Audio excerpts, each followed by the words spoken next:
You doing good? Is that doing good? Oh shit! You Oh oughta- shit! Look at y'all!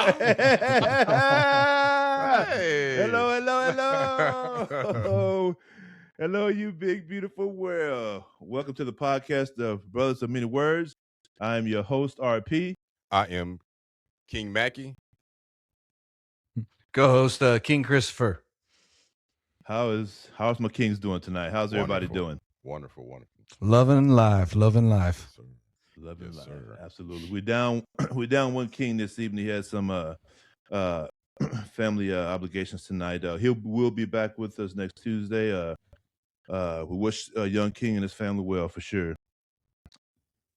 Okay, a little bit of words of positive. Oh no, affirmation. Affirmation. Here we go with the affirmation. Hold on. Affirmation. Okay, here we go. We stand together as brothers, united in purpose, grounded in respect. We move with love, speak with clarity, and carry peace in all we do.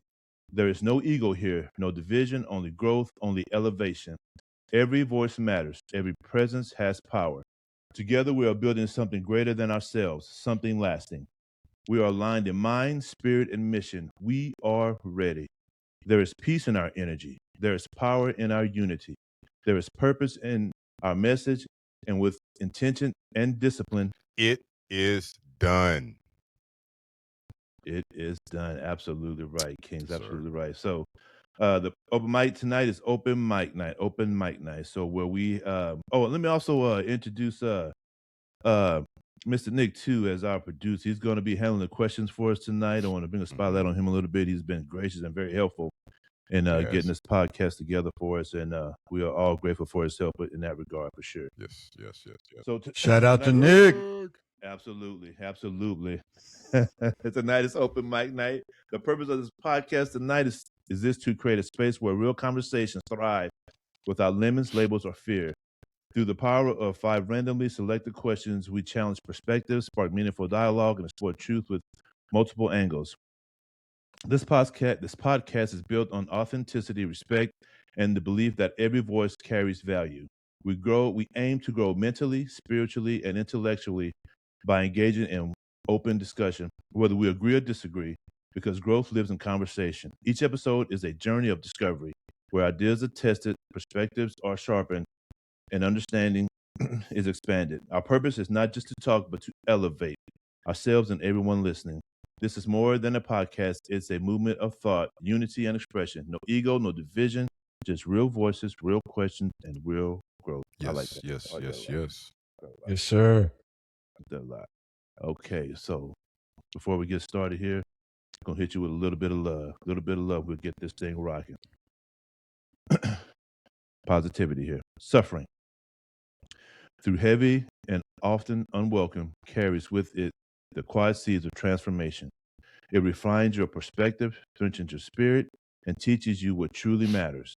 Success is not the absence of struggle, but the wisdom gained through enduring it, the resilience built in moments of hardship, and the ability to rise with greater clarity, purpose, and compassion. In embracing both pain and growth, you shape a life not just of achievement, but of depth, meaning, and unshakable inner strength. Yes, sir. Right on. Absolutely. Words All right, to we live got- by. Absolutely, King. So we got 5 questions. 5 questions, random questions, and we got 5 questions. Well, 4 questions. When you've got a whoa question in there. We got that whoa question. I think that whoa question is Make gonna you be take a step good. back. I just have a feeling it's gonna be good. Yep. Oh, Right, Mr. Nick, you want to hit us with that first question? Be ready for it. How's the weather up there? It was phenomenal. Yes, it was gorgeous. And we took the kids, it was gorgeous yesterday as well as today. Took the kids to a strawberry patch. And we got about 8 pounds of Ooh. strawberries. Yeah. So Nice. wife is talking Where about, at? it was in near Lebanon. It was near Lebanon. I had to see the address. But Okay. But it wasn't too far, about 25 minutes from the house. And All right. there was no limit. Grab what you want, and as long as you pay for it, you can have what you want. So wife's talking about making all type of jams and Pop Tarts and all, drying them out. So looking forward to it. Looking That's forward right. to it. Absolutely. Absolutely. All right. Nick posted that first question. The first question. Here it is. Do we become who we are by what happens to us or by what we choose to do with what happens to us? I'll kick that one off. I'll start it off. And so it's both because, as you grow up and go through life, you have what is called life experiences. Mm-hmm. And as you get to older and you get to be an adult, then you have to, well, you don't have to, but then it's your responsibility you have that responsibility to yourself to decide, are you going to let those life experiences that happen to you and the ones that are yet to come define who you are as you move forward. Now, at that point, you do have a say so. You do have a say so in how your life transforms. You can't control everything, but the things that are within your control, you do have a choice. You have a decision each and every single day. The sun rises, there's clouds in the sky sometimes, and sometimes not. There's a moon up there, but when your eyeballs open, you are part of that equation each and every single day. So you have a choice. Okay. I'm with you, man. Chris, you go ahead. So, do we become who we are by what happens to us or by what we choose to do with what happens to us? Well, when we were born as a child, we really don't have much a choice of what happens to us as a child. So we can't really do much about that. What we can do is once we reach an age where we can understand the world a little bit more, and we are able to start making our own choices. I think if you are not a person that understands your patterns, your behaviors, and you don't recognize those things, then what happens to you is going to affect your life without you being in control of it. And we definitely 100% have a choice. And when we're presented with with life and things that come our way, it's how we react is our choice. We shouldn't just react to the situation. We need to use our brains and actually think about how we're going to react, because how you do is going to affect that person and the rest of the world around you. Yeah. We have a responsibility, especially as a man, if you're or a grown person, regardless of man or a woman. That's right. Yeah. So do we become who we are by what happens to us or by what we choose to do with what happens to us? I think what comes there is identity. Once you start to know yourself and who you are, no matter what age, I feel like, it then becomes your choice, whether that's a maturity factor or, just some of the things you've been through in your life, because I think people mature a little bit different. So I give an example. I knew someone who was very abusive growing up, and so at this particular time, I became a helpmate to the one that was being abused. So I stood in between them at a very young age, at about 10 years old. And you might not see a lot of 10-year-olds that was standing between two grown people fighting, right? But I was one to do that. So I feel like that, based upon my maturity and my identity, I was able to make that choice, and a very mature choice to stand in between that and make a stand. So I mean, I guess it really depends on the person itself, because we do have people that really take on and really allow that trauma to take them over, and they become who that person decides, for them to be versus, who they decide to be. So I really believe it depends on a person. It really depends on a person. You're right, man. And I think like a good practice for a lot of people, and I've done myself, is, at the end of the day, get your journal up before you go to bed. Write down the things that happened to you that day. Don't make it complicated. Don't try to judge what happened. Just write what happened and then write down your reaction. Right? Don't think about what you did. Don't try to like change it to make it sound better. Just write down what happened and then reflect on that. And read in the physical reality. Read on a piece of paper what you did to that event, right? And that allows you to then, if you agree with what happened that day and how you reacted, if it was good, right on. Or can you learn from that? Yeah, that's right. And that's how we can change and affect our world around us if we want change. Self-evaluation is necessary. And I feel like that's what Christopher is saying. That's self-evaluation. And that's something I look to do on a daily, and everybody does it different. Christopher mentioned about writing in a journal. I'm a person where I get into a dark place. and I just go through my day and looked at and analyzed my day into what I could have done better. You know what I mean? Well, that's as a husband's point of view, a business owner point of view, as a father, as a friend, a brother, whatever the case may be. That self-evaluation is key. I'm with you on that, Christopher, for sure. Mhm. Yeah, absolutely. And I, kind of along the lines of how you said you do it, King Mackey, I do the same thing. So I talk to Mhm. myself, and so that helps me to get the information out there, and also at the same time, paint that picture in my head as to what did I do as a father today? Did I do something Right. good? Did I go to that gym? And so I get to hold myself Mhm. accountable in that Mhm. regard. And so a follow-up question, does the event that you can't change experience when little change happens, change is what happens when, what is that to say? Does the event that you can't change you experience when little change what happens with you with your children? Does the event that you can't So change experience when a change happens when you're children? So I guess he's saying, so when you have an event that you can't change, does that affect your children possibly? Maybe hmm, the I mean, trauma. if you allow, I mean, what he's saying, it sounds like what he's saying is something that happened to you as a child that caused trauma. Are you going to let that trauma pass on to your Yeah. child? break Yeah. the chains, You got break to the break the chains. chain. Yeah. That's I mean, necessary. yeah, it's very easy, and that's what happens most of the time Yeah. Yes, for a lot of Yeah. people. They do. They just yes. continue the same They do. thing, same They tradition. do. So that goes along with what we're talking about here about the self-evaluation, self-reflection. So if you're not aware of those things, you absolutely pass those things on. And I agree with that self-evaluation is Mhm.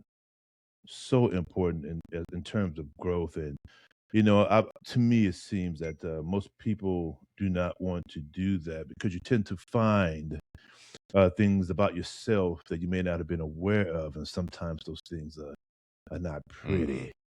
And not Mhm. pretty, and then therefore you don't want to change those things, let alone tell somebody Right. about those little nasty Right. things. But it's very important if you're trying to grow. It's Mhm. absolutely important, especially when you have kids too as Yes. well. Yeah, Yes. you can't always blame mom No, and you can't. dad.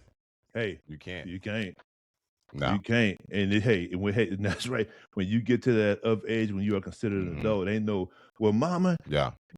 mama ain't Yeah. there. With Yeah. daddy ain't Yes. there. With who is it? Mhm. But a lot of It's people do me. it.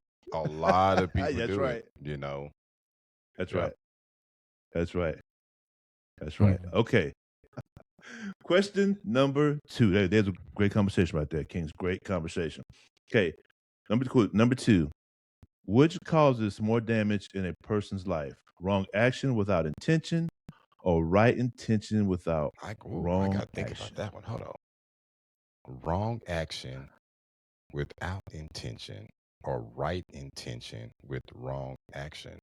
Wow. Okay. Chris, you gotta go. Hey, you gotta go with that one, Christopher. You go. Robert RP. I didn't mean to take his position. I need to hear this one from Christopher. Oh, here you go. Here you go. He said, which causes which more. causes Go ahead, Chris. which causes more damage in a person's life? Wrong action without intention, or right intention without action? Um, yeah, there was a Tongue misworded there. twister. Yeah, a little bit. All right, one more time. So, which causes more damage in a person's life? Wrong action without intention, or right intention without action? Um, so definitely, in my opinion, what causes more damage would be right intention without action.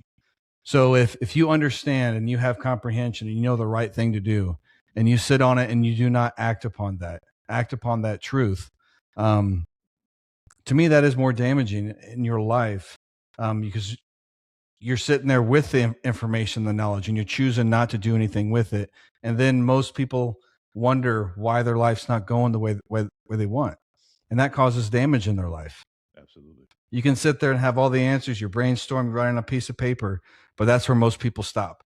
Is they write everything down Right. and they don't actually make it happen. And then to back that up, wrong action without intention. So that's people just doing things without actually having a plan and thinking their life is going to turn out the way they want it to. Mm.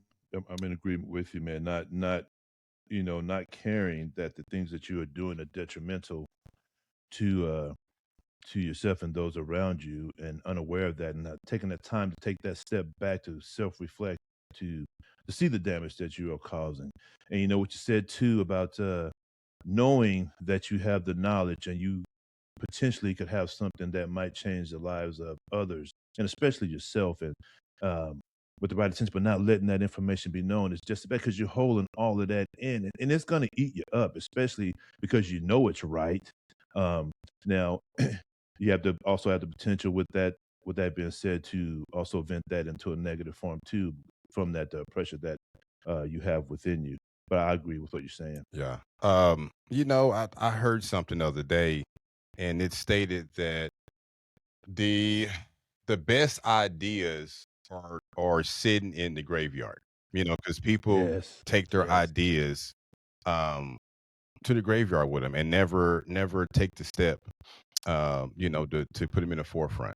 You know, and overall, I just think that it really just needs to be right intentions with actions.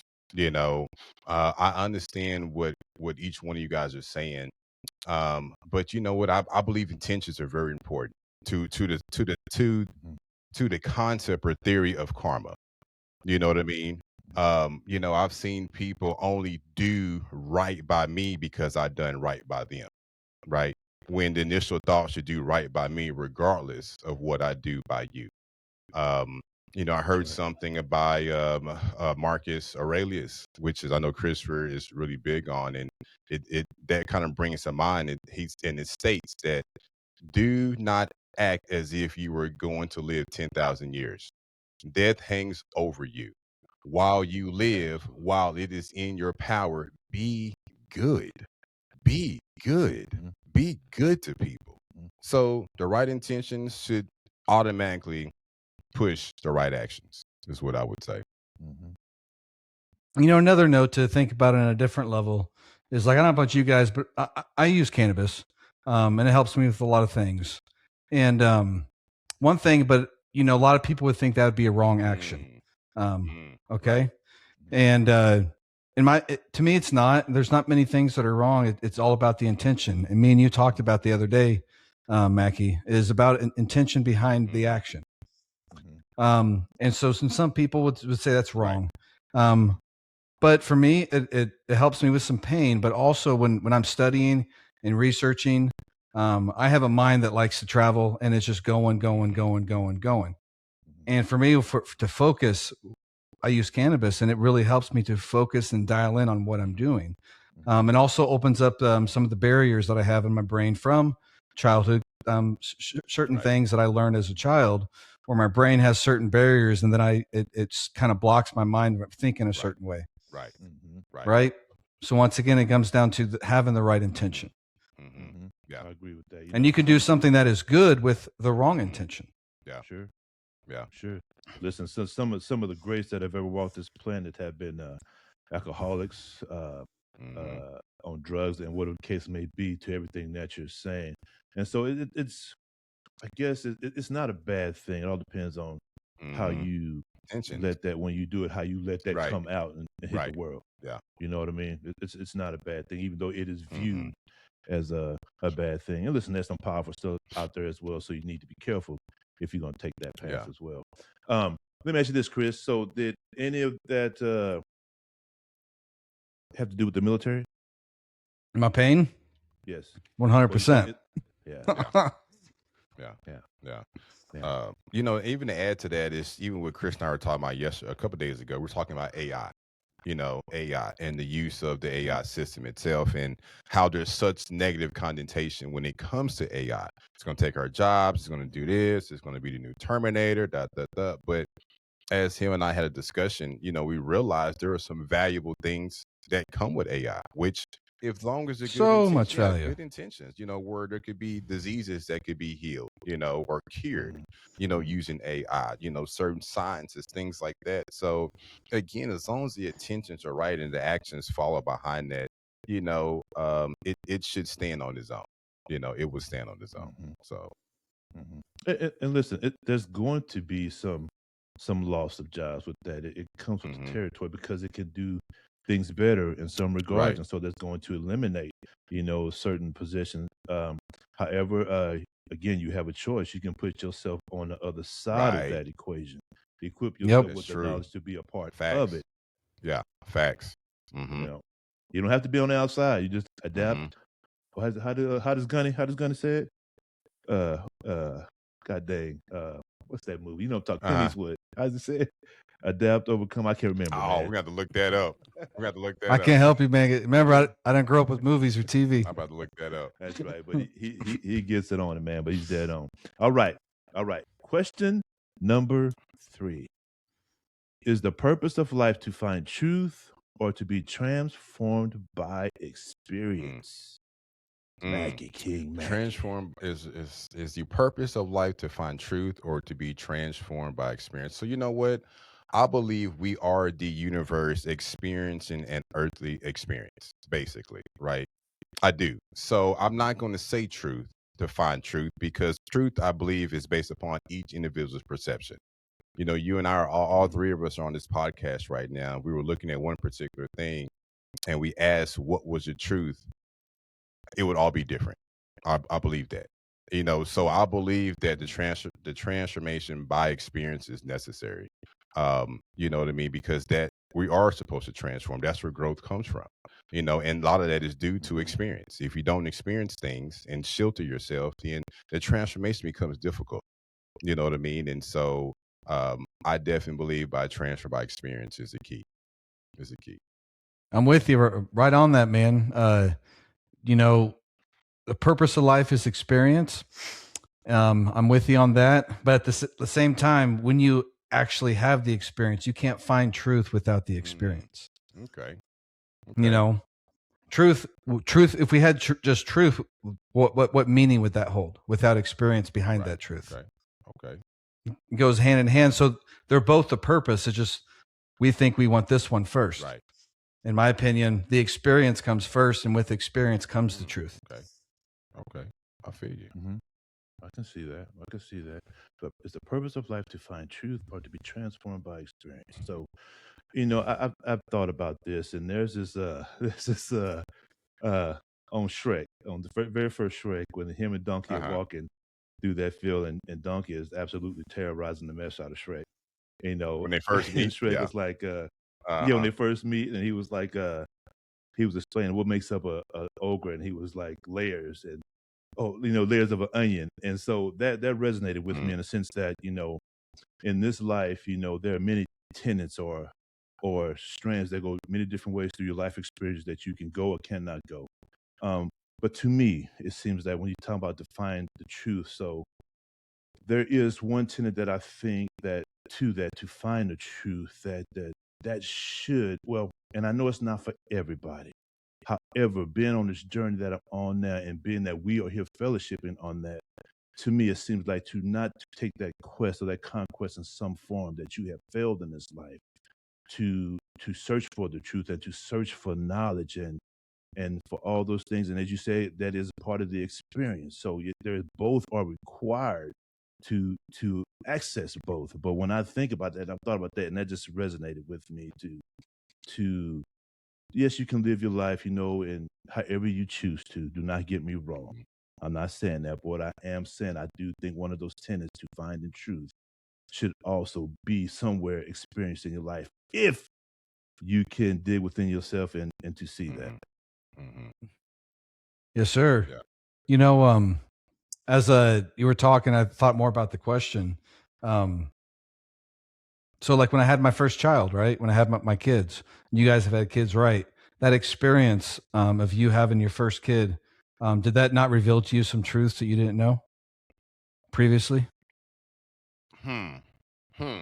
Experiencing your children.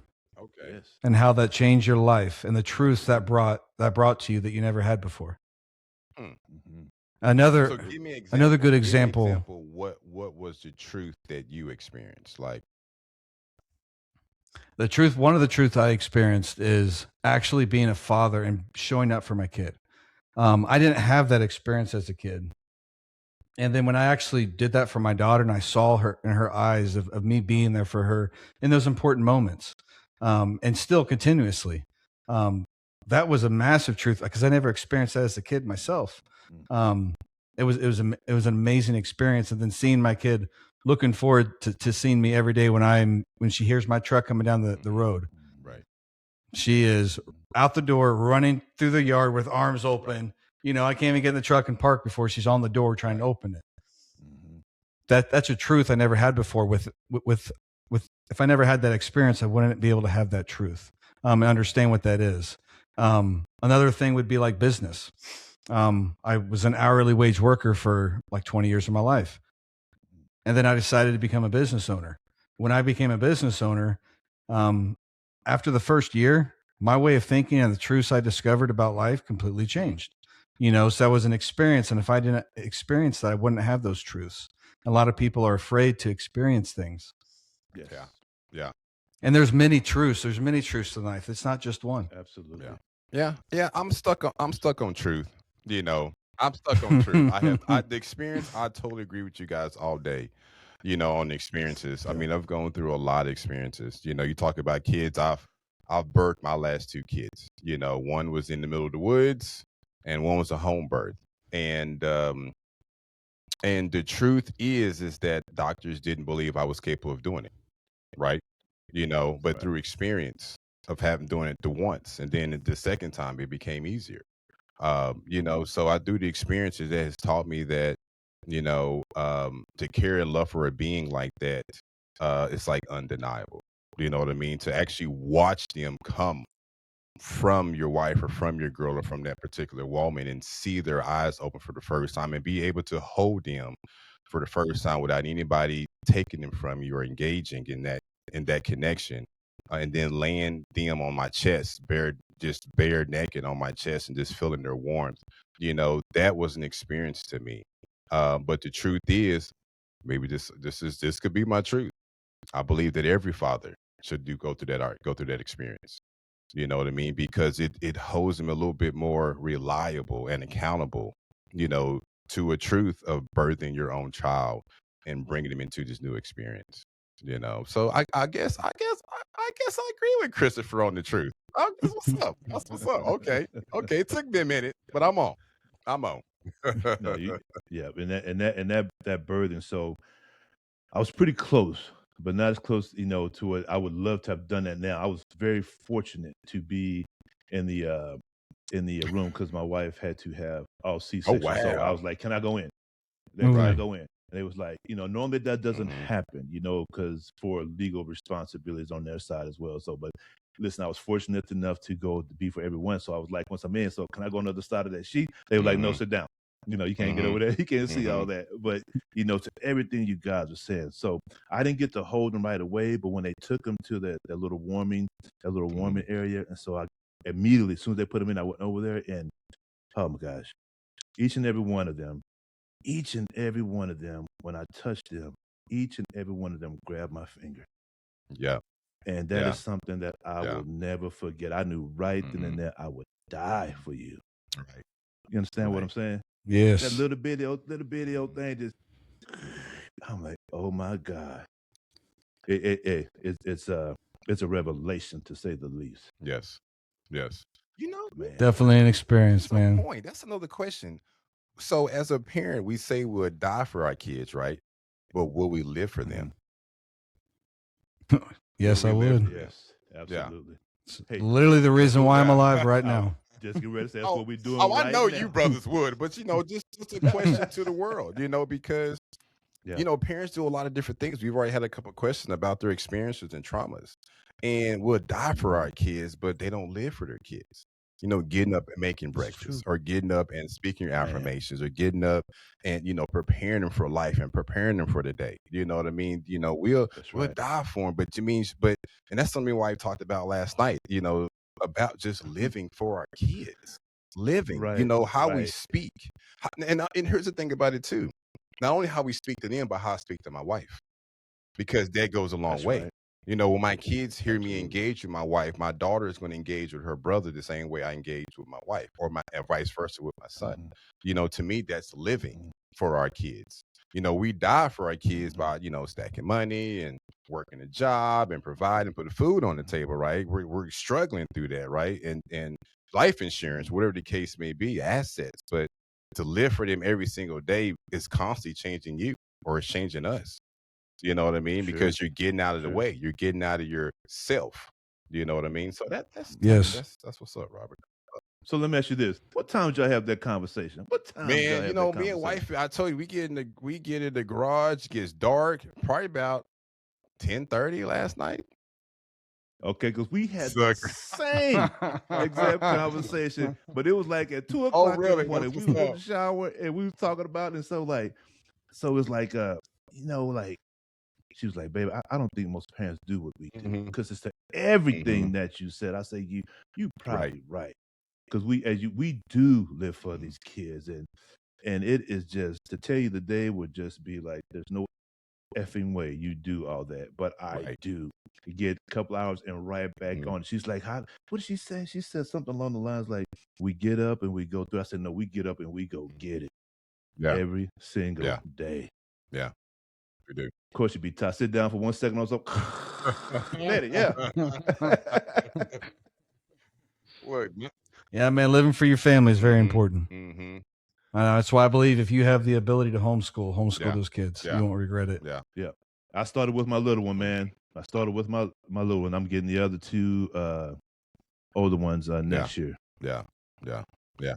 And I like it already. And you listen, so to that, it was such a big difference today. So like when I picked them up, my son and my other daughter, golly, the little one's like, Mhm. she's all happy, and the other one's like, Right. Yes. how's your day? Mhm. Good. Yes. It's like, Yes. you have a good Yes. day? Yes. Yes. What's wrong? Yeah. Nothing. And a little back there, Yeah. she want to play. Yes. Leave me alone. It's like you can see the total difference in between the two. Right. It's like the school has beat them Yes. down. Like their mind is Yes. numb. Yeah. Yeah. To get that. So I can't wait to get them out of there, man. Can't wait to get them out of there. Yeah, we do. Hey, so Nick said something. He said, "I'm absolutely no truth and all experience." We're Okay. gonna have to let him call in and explain that one next Tuesday or something, or something. I like to hear. I like to hear the point of that one. Absolutely.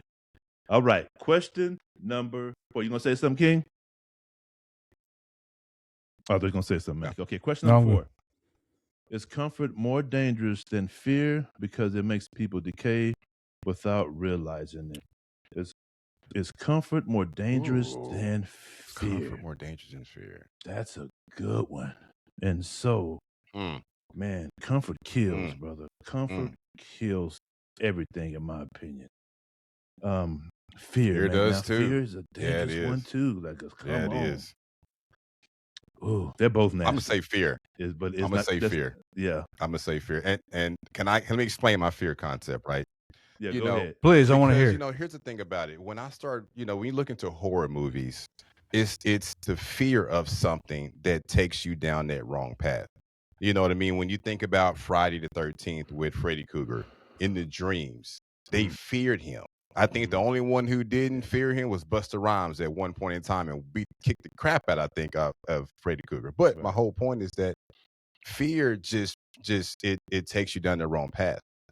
Even though you're decaying, you're comfortable, you're decaying, you know, man, I don't know, bro. I'm going off the scary movie concept that being fearful it just does something to you. So again, I have to use my experience. So my daughter, she kind of started talking about shadows. We had a little nightlight in the room. She's like, "There's shadows in my room." I'm like, "Well, there are shadows because you have a nightlight, and there's things in your room." And so I really had to start going into the garage, going into a particular part, and taking her with me, and said, "See, darkness is beautiful, right? It's not a bad thing. It's kind of like the storms and like rain. When it rains, it sounds hard. It sounds like it's beating the windows, and the thunder sounds like it's just rumbling the whole house. But when you rise up the next day, you have that beautiful green. The flowers are growing, the trees are growing. You know what I mean? And so that's how I look at fear, is that it's this dark thing that keeps us in one spot and prevents you from growing, and prevents you from even understanding what comfort is, because you're too bound by fear. And once and I believe it's harder to walk through fear than it is through comfort. But anyway, y'all go on. I'm had to think about that one. I'm gonna No, think about that's that good. one. No, like I agree with you, and I don't Okay. agree with you at the Okay. same time. It's a hard question to Mhm. answer. That's why we have this question. But I mean, if you had to put my gun in my head, in my opinion, I would say it's Okay. comfort over fear. And the reason why I believe it would be comfort over fear is because, at least with fear, you are feeling something, and for most animals and most things in nature, when they fear, they at least Okay. act, Okay. right? And through action, it may not be a right action, but usually there's going to be growth with that. And if you fear something, you're going to maybe draw up a defense against that fear. Okay. And that could be Mhm. on all kinds Yeah. of things. It could make you decide to be super intelligent and get into book and learn science, and you could become the evil villain. Or it could go the other direction, where you become a person that protects people, right? So fear can go lots of different ways, but comfort is that silent killer in the background. And with comfort, I don't think to me, reason why it's more dangerous is because you can't grow from comfort. Mm. Comfort can be a good Right. thing, right? But it can quickly turn into a bad thing without you realizing it. And that's why I think it's more Mhm. dangerous, because it's that silent killer that slowly creeps in. So I'll And it goes base back this. to, like you said, living for your kids, Mhm. right? Are you going to live for them? Well, you're going to stay healthy. So when your kids decide to have, so that when they grow their family, you can be Right. around and help them and continue. You know Right. what I mean? Right. So I'll base this off my life experiences with fear and comfort. And so, from the aspect of fear, Mama kept a pretty hefty dose of Mhm. fear in us to we were bigger than her, so she definitely we were Mhm. scared of mom. Mom Right. didn't play, and so as a child that resonates, and that certainly carries on with you as you go on through your life. And then going to the military, the Marine Corps, and doing the things that I had to do. So let's just say, from my experience, fear was, I want to say I conquered it, because I did, because that's the things I'm always fearful of. But for the most part, every day, um, I don't know how to put it. Am I fearful? Am I still fearful? Yes, but it knocked a lot of that. Um, I don't know how you want to say it. 'Cause there may be different levels of fear. Fear of losing your family. But as far as just living, I'm not scared. Um, um, so for me, it's comfort into what Chris was talking about. That level of comfortable, because you can get too comfortable. You can start, you know what, I'm gonna take this day off. Well, that day matters, but then you come to find out it could be like 6 weeks later. And like, damn, I got too Mhm. comfortable. And then you got to go back and click that switch and get that thing done again. And sometimes that's not easy to do. And I equate that to going to the gym. If it's you miss like a week or two, hey, I can get real Mhm. comfortable.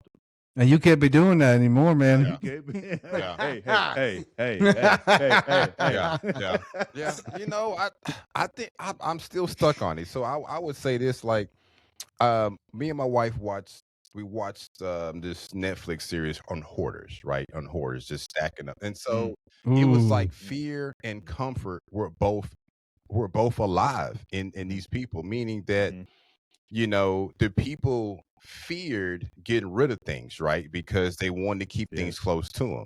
But then as the trash began to pile up, they became comfortable with this trash just being around. I'm talking about like 4, 5, 6 feet of trash, and it's like they had both, you know what I mean? And so Mhm. but it's like they had to I don't know. So it's like the chicken and the egg thing, do you defeat Right. fear first in order to step out of comfort, or do you defeat comfort to step out of fear? That's a good one. That's really a good one. I might have to think It is. about that one a little longer. It That's is. a good one. And so I'll add this too. I believe it also too has to do with the person and their willingness to want to conquer either Mhm. one of Oh those things. yes. Oh yes. Oh You yeah. understand what I'm saying? Oh yeah. Because they are a part of that equation, so they have to be that. Are they going to? Because sometimes you can talk all day and do whatever you want, it ain't Chris gonna came happen. up with something. Christopher came up with So something. So Nick put in the comments, he said, talk about our animal and human conversation the other day. And I was trying to remember, like, what I talk about a lot of things. Right. I think what he's mentioning is when I was saying the main difference between humans and animals is that, us humans, we are an animal. We have flesh, and that flesh has wants, desires, and fears, right? And just like an animal, but the difference is most animals are always going to react to their fear. They're 100%. They're not going to learn from it. They're going to react completely, either run away or whatever the self defense mechanism that's built into their DNA.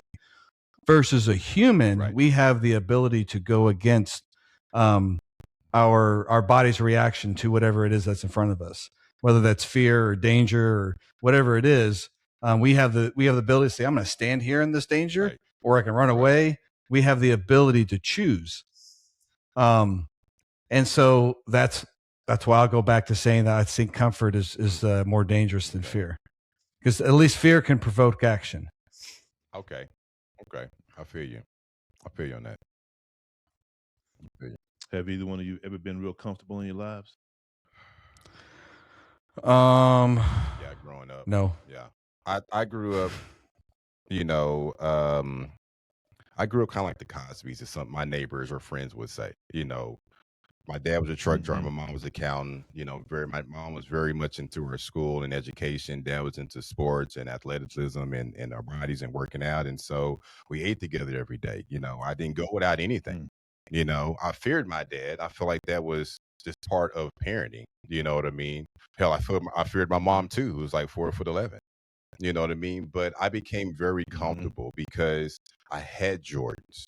I had a car at 16. I had the Tommy Hilfiger or whatever clothing I wore. It was Nautica at the time. I was a big Nautica fan. I wore cologne. I pretty much got what I want. We went on vacations every year. You know what I mean? We got rewarded. Hell, my dad used to give me $5 a day for lunch. I would bring my lunch and just save my money, and buy what I want, Bought my first car that way. You know what I mean? Just save my lunch money, So my whole point of that is that when I had a child at 18 years old, I was still trying to buy Jordans. I was still trying to buy a big screen TV. And then I realized I couldn't pay my rent. I realized I couldn't buy diapers. I was so comfortable living this lifestyle that no longer existed for me. You know what I mean? And it took me some time to get out of that and realize that, oh my goodness, I have a son. You know what I mean? So yeah, comfort in that particular way. Until you lose a few things, I'm with you, man. In a RP, what you asking me is, have I ever felt comfort? And with my wife, from the sense like to what he was talking about, like to where you feel, like in a sense like not comfortable, like I'm chilling. What Hameka was saying, like where you got too comfortable, I should say. Yeah, I haven't experienced that, but I've been very comfortable in a relationship with my wife, and that has provided some amazing things. I know it's a little off the subject, but it kind of came to my head when I was thinking about what areas of my life am I comfortable in. And at least I can say is, I know for a lot of men, they can't say that, but for me, I can say that I'm comfortable in my marriage and I think that's a good thing too, is I feel safe. I feel like you should. Like and with that safety builds, I have trust now. And as a man with trust, I don't have to worry about my wife's doing. Right? I just go make things happen. I don't have to worry about that. That's not a worry in my life. I mean, I know my wife's not going to do anything behind my back. She got me. Right. Yeah. That's a good point. Right. That's a great point. That's a real great point. I drove trucks over the road for sometimes I was in the oil and gas industry for 10 years. And so I was gone a lot. And so, we had that discussion, initially, about not that I couldn't trust it, but I just wanted to make, have that conversation so we were both on the same page. I can't be out here doing these things or working and trying to concentrate when, in these dangerous situations, if I even have to have a glimmer of a thought of something going on. Just a conversation. And I mean, she understood, not that anything was ever going on, but just for my peace of mind. And, when I was out there doing that. So, but I agree with you. That's a great point, Nick. I mean, Chris. But I will say that I have noticed myself getting comfortable in life. Right. And that's, if you don't catch that, that can turn into something that's not good for you. That's right. especially if you want to grow and make things happen. Well, you with the right group because we going to yeah. But you know what? pressure. That's something else real quick. You know, Christopher Yeah. talked about like weight loss and your body. I would, and that's another point. I will admit the last 3 years I've been comfortable. I've been living on love. You know what I'm saying? Just belly full and happy, running with the kids. And I didn't work out for 10 years. I didn't work out. I didn't feel like I needed to work. I was okay just having the dad bod. You know what I mean? For some reason, which I never had before. You know, I've always been in the gym, you know, but I got comfortable, you know, new kids, new life, you know, business, just got comfortable and started focusing on other things. And then I noticed just through that comfort, I needed to do more.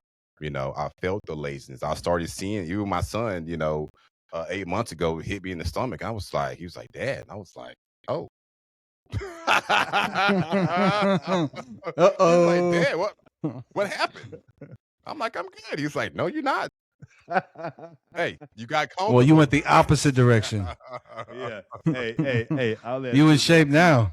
That's right. I'll let that too. Same thing, man. And listen, kids are very honest. Yes, they are. They hold no punches. They will tell you the truth. And so, you know, I had put on some weight, and so I never forget my babies. They would hug me. It's like, you know, the fingers couldn't touch, right?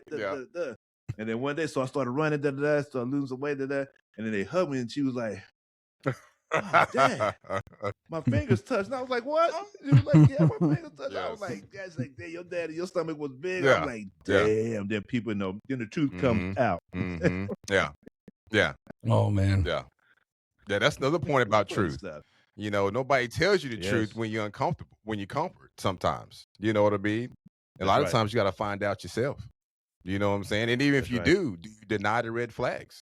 Oh man, you better get out of my face, boy. I'm just fine. I'm X amount of years old. Right. You know, no. That's right. No, accept the truth. Absolutely. All right. Question number 5. The world question. Okay.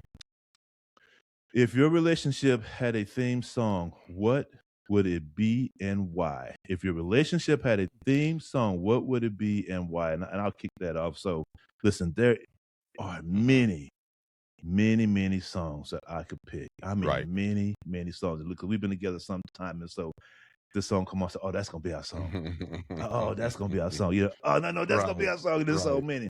But one that sticks with me, and this is John Michael Montgomery. And the song is called "Hold On to Me," and I love that song. Everything that he expresses about, you know, your tough times, no matter what you're going through, you can hold on to me. Like if I wasn't nervous, I'd sing that sucker right now. Yeah. You know, but I love that song, man. I remember us because she went my whole family got to go with me to North Dakota when I was in the oil field, and I worked for Baker Hughes, and I can remember us driving out there in the country, you know, listening to music and that song coming on, man, and I was singing that thing. That I mean, right now I can remember the sunshine. We rolling the beautiful country, and we out there, and that song is really powerful to me. It meant something. I encourage you to listen to it one time. I'm gonna have to listen to that. I don't think I've heard. I gotta listen to that. Mine would be, and it's funny. It's funny how things work out because I heard it on the way over here. I've been listening to my '90s, you know, R&B jams, and it's Alicia Keys' "Unthinkable," and the song is that, you know, it kind of goes where, you know, if you did the unthinkable, would it make you crazy? And I feel like my wife and I, we've done that. We've done the unthinkable. You know what I mean? We've literally done things that people would think is crazy. You know what I mean? But we stood on it and we done the unthinkable. And by doing the unthinkable, I mean, it just brought that truth of no doubt. You know what I mean? No doubt in each other, and ultimate truth within each other. You know what I mean? You guys talked about going out of town and trusting your wife, and it's just like, man, I've seen mine, like, you know, literally throw bags 30, 40 feet high crying, and because we was building at home one time off the grid. You know, I've seen her, you know, again, we've all seen our wives go through pain having childbirth. You know what I mean? We've all seen that. Sure. And to me, that's the unthinkable. You know what I mean? Even for a woman's perspective, you know. So I have to feel, I really feel like my wife and I, we've done the unthinkable to a point where man, as we continue to grow, it gets crazier and crazier and crazier. But that bond gets Oh deeper yeah. and Oh stronger. no, it's bruh. I don't even know what's holding us as far as the strength of it, but bruh, it's beyond what the earth can even comprehend. No doubt. Yeah, Sure. no doubt. Power of unity, It man. is. Yeah. It really is. Yeah. And the power of actually being one. And that, you know what, Christopher, that's key. That is key. I feel like if we're not thinking the same and on that same level, it's, that unequal yoke comes to play. You know what I mean? But when you're constantly thinking that one-minded concept, and like we do as brothers, it's funny how when we talk and have our meetings, we're all just synchronized and on one accord with each other. And I feel like that same thing should be built into a relationship, to a bond that's unbreakable. And I'll tie that into what we spoke on earlier about living for your children as well. That aspect of it, that unity and you and your wife being on the same page, because it has to be that way. Yeah. It has to be that way, because it's not like, well, the dishes need to be done. Well, who's gonna do them? We know we don't have that. They got to be done. Somebody does them. Trash got to be taken out. Somebody. There's no division. Like, well, it's a man's. No, it's everybody's job. Yeah. So when you don't speak and we don't speak like that, we speak like it's got to be done. So it doesn't matter. The clothes doesn't matter. Cooking doesn't matter. It's got to be done, and we do it with. There is no animosity. Right. It just gets done. It's sincere. It doesn't matter, because if you're one, there's gonna be times in your life where you can only give 10%. Yes. And your wife is gonna have to give 90%. Right? And vice versa. It's just how life is. Like last summer, I had a torn meniscus and I was down for the summer. First time, my wife had to mow the lawn, take care of it, because I couldn't do anything. I couldn't do those things. It's just how life is. I mean, that's what unity is. You got to be in tune. You can't be like, well, I did this and I did this. What do you got to do this now. That's right. Are we sisters or brothers, or are we married? Right. That's right. Yeah, your boy Nick said Golden Girls is his theme song. That's my show. It used to be my show. Yeah. Hey, that's right. I would say same artist, brother, RP. Really? Oh, that's what's up. Yeah. John Michael Montgomery. I can love you like that. Check that out. I can love you like that. Go ahead now. Go ahead. But there's lots of songs. I can't pin it down just to one. Like, the reason why I said that song is because when me and her first started dating, that was the kind of song that I reeled her in on, but like there's so many songs that that I can't say them all. I mean, another song I really love is "Moondance" by Michael Bublé. Or it's not. He's not by Michael Bublé, but I like his version. Okay, I got. Never heard of "Moondance"? Oh man, it's jazz. Oh, okay. It's a marvelous night for a moon dance with the stars up above in the sky. Hey! I will be Christopher's manager. All right, don't start calling in everybody. I'm his manager. All right, let's go. Nick said he'd marry Blanche. Blanche. Which one is that? That's the tall one. Not the tall one, or was that the short one? I think so. Wait. Blanche. Oh, we gotta look that up. Blanche. Golden Girls, Blanche. Chris, Nick, which one is that? Blanche? Was she the tall one, or was the one that was flirtatious? Oh, that's the one that was flirtatious. Yes, it was. Nick, that's some stuff Nick would say. Sorry, Nick, man. No, those I don't like any of those girls. Yeah. He's talking about the 1985 sitcom, right? Yes, Blanche. Right. Yeah. The four older ladies. Yeah, he liked the one that was buddy. aggressive with it. She was trying to get that. Blanche was trying to get it. I mean, buddy. She was on that. That's funny. Said, oh my goodness. Goodness gracious. That was beautiful, King. King, you got the spotlight? The spotlight for tonight. This one, this one's gonna make you think a little bit, right? With the spotlight. Okay. So our spotlight tonight is Richard Aoki. Aoki. Richard Aoki was a Japanese American activist who became one of the most unexpected and powerful allies of the Black Panther Party during the 1960s. Didn't even know. As a child, he and his family were placed in the United States internment camps during the Japanese American internment. That experience shaped how he saw injustice and government power.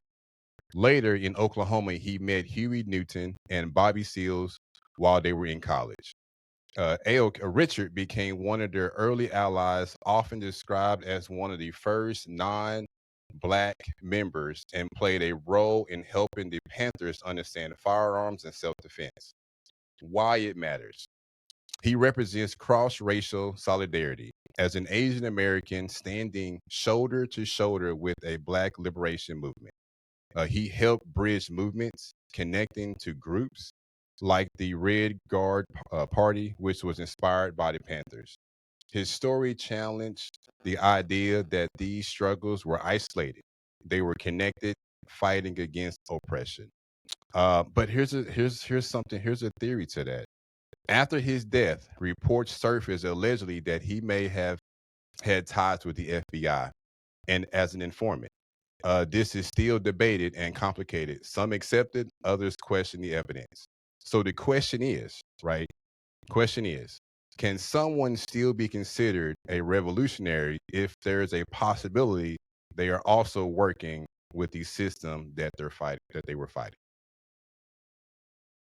I don't see how that could be possible. I mean,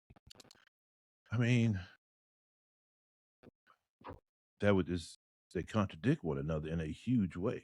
Mm-hmm. You're trying to save the people, but at the same time, you're bringing them down. Repeat that question, Yes. please. Yes. Question is, can someone still be considered a revolutionary if there's a possibility they are also working with the system they were fighting? I mean, if only way is if they were a spy. Yeah. I mean, Yes, yeah.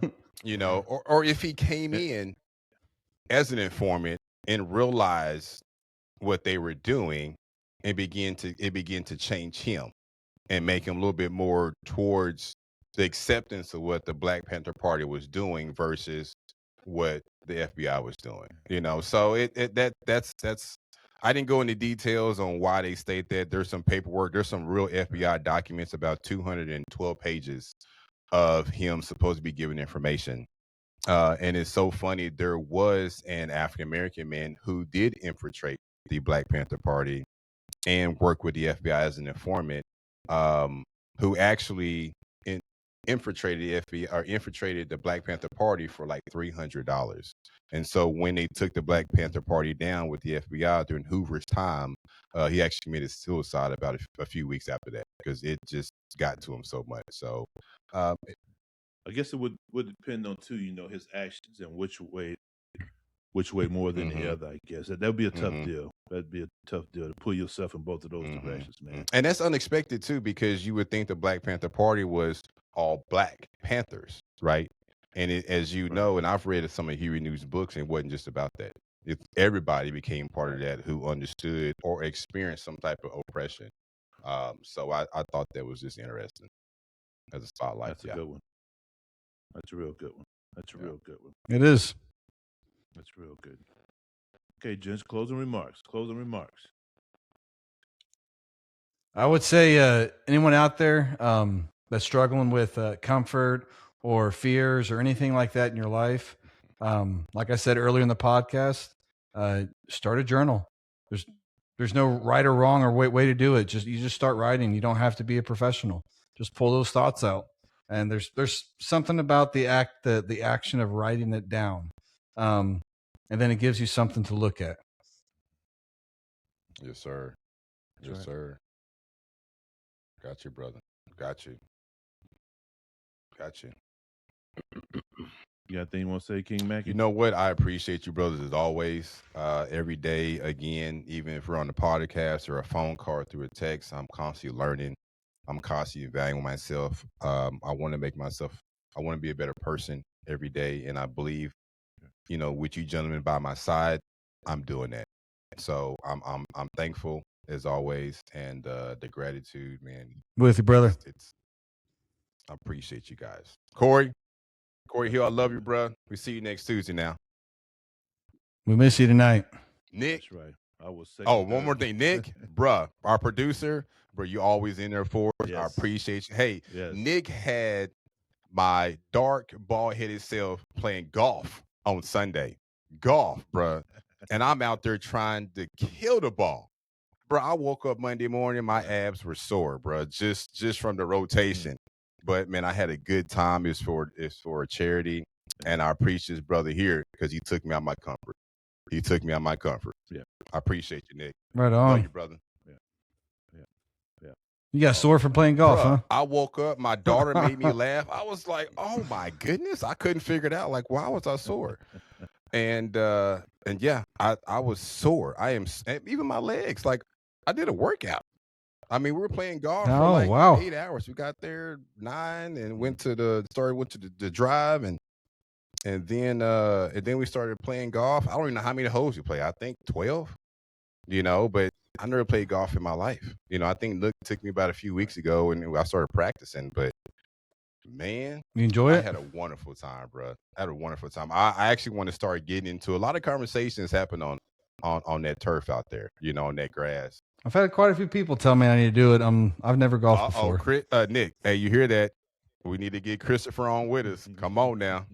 With 3 muscle heads out there trying to kill that ball. I can see that. The info: King Mackie, King Christopher, King Corey, and Nick. Much love to all Absolutely. you kings for everything. I mean, this is beautiful, and love the fellowship, getting together, and can't stress it enough. Can't stress it enough. We are on Facebook, YouTube, DJ, Apple Podcast, Riverside FM, coming to more platforms here shortly.